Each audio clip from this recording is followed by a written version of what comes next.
Olá, tudo bem? Eu sou o professor Victor e gostaria de resolver com você essa questão dificílima do Enem. Vamos lá?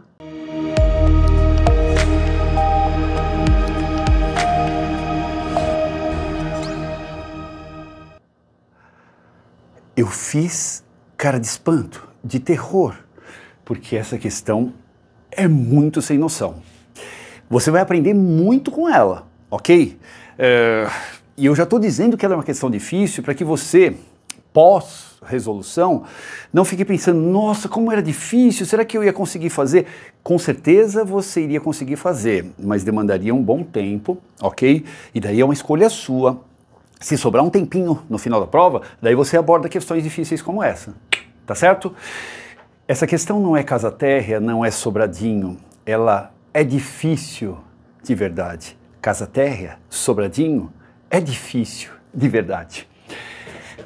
Vamos lá? O texto da questão está aparecendo na tela. Eu recomendo que você pause o vídeo e leia o texto, porque muitas informações são dadas nele.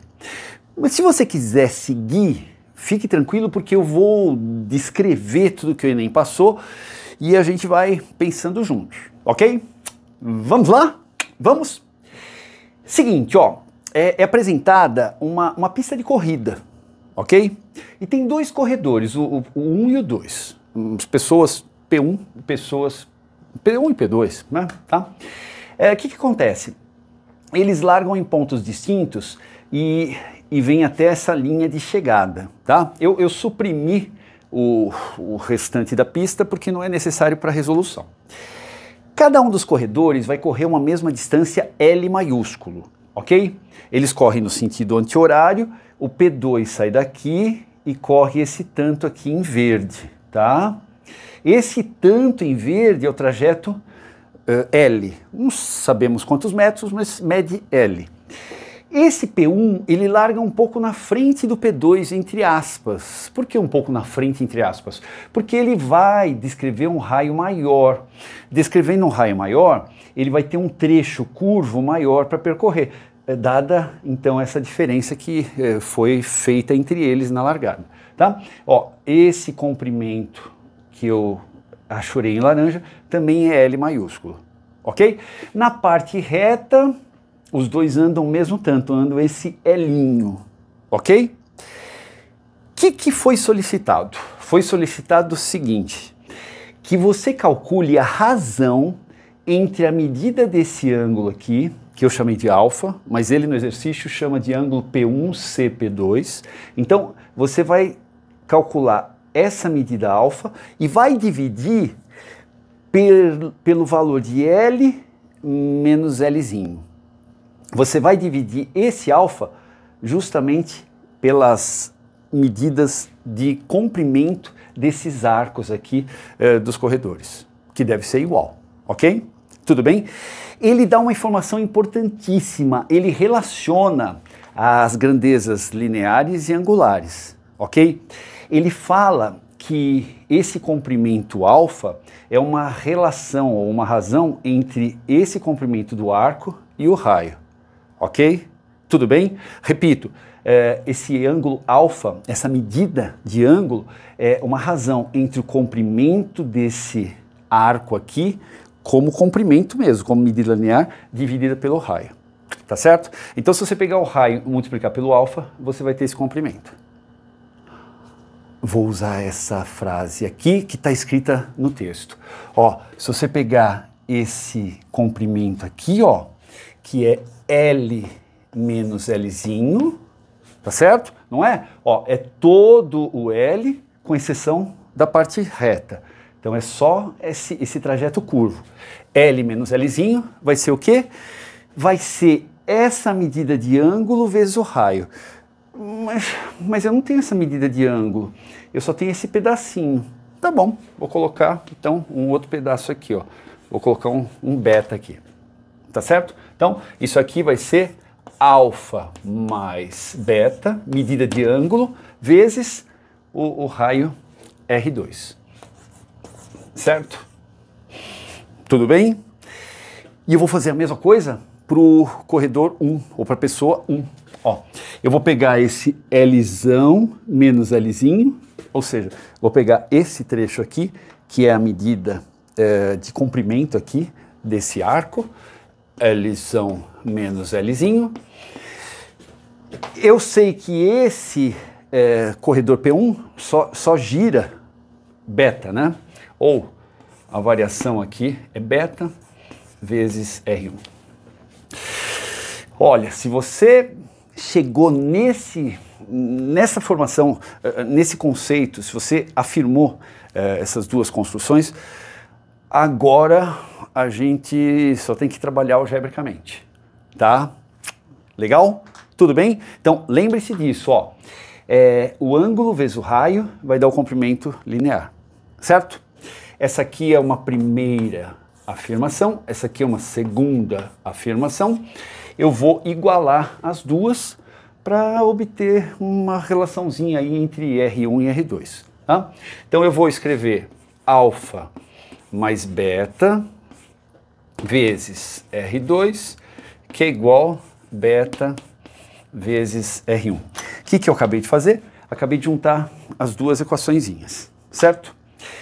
Aplico a distributiva, isso aqui é alfa R2 mais beta R2, que é igual a beta R1, certo?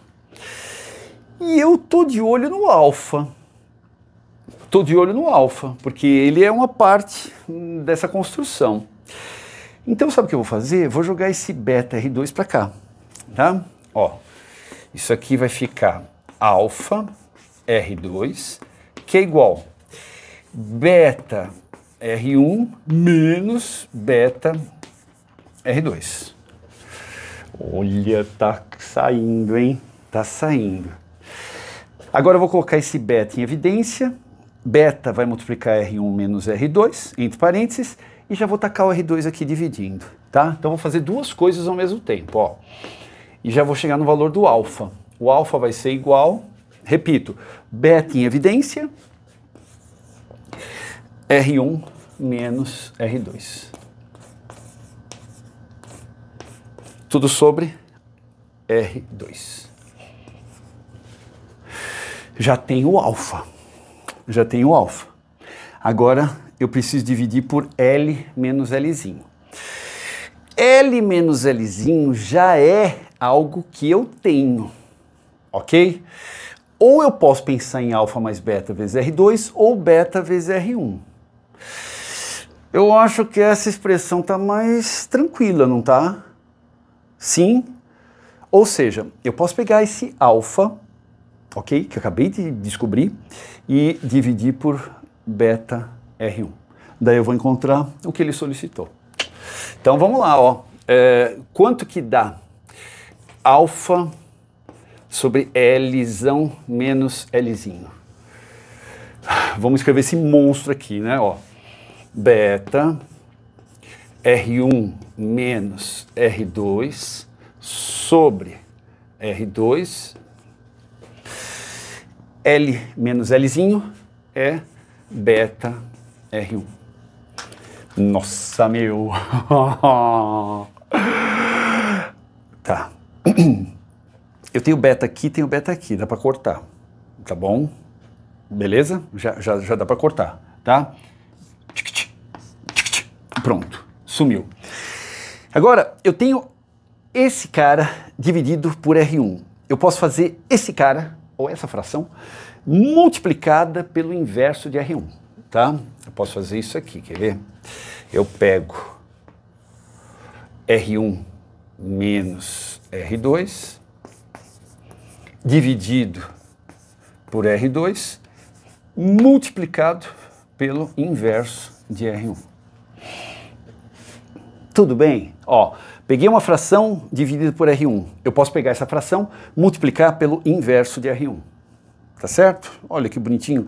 Aí eu fico com R1, R2 aqui em cima, subtraídos. E aqui embaixo, eu vou colocar em ordem R1, R2.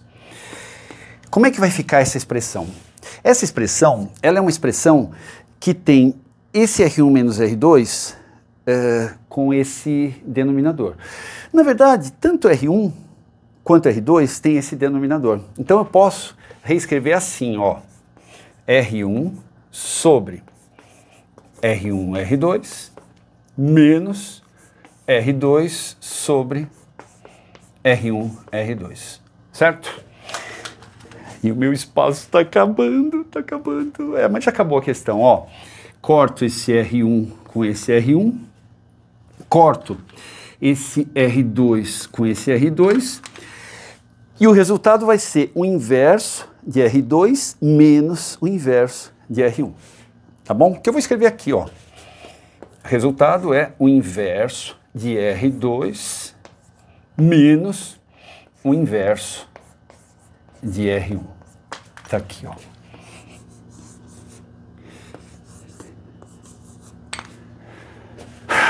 Ufa! Essa questão é uma questão difícil. Repito, casa térrea, Sobradinho? Não, é difícil, ok? Pegou uma questão como essa, lê, viu que ela é complicada? Pula, deixa para o final. Mas não deixa de voltar a ela. Por quê? Porque se você acertar uma questão como essa, difícil no Enem, e se você tiver outras questões mais fáceis também com acerto, a sua pontuação sobe muito, ok? Tá certo? Tranquilo? Então é isso aí, ó. Vale a pena você dar uma revisada, porque essa questão, ela traz vários conceitos entrelaçados e ela pode muito bem ser uma questão que cai de maneira mais simples no Enem, ou na FUVEST, ou em outro vestibular. Tá bom? Bons estudos e até a próxima!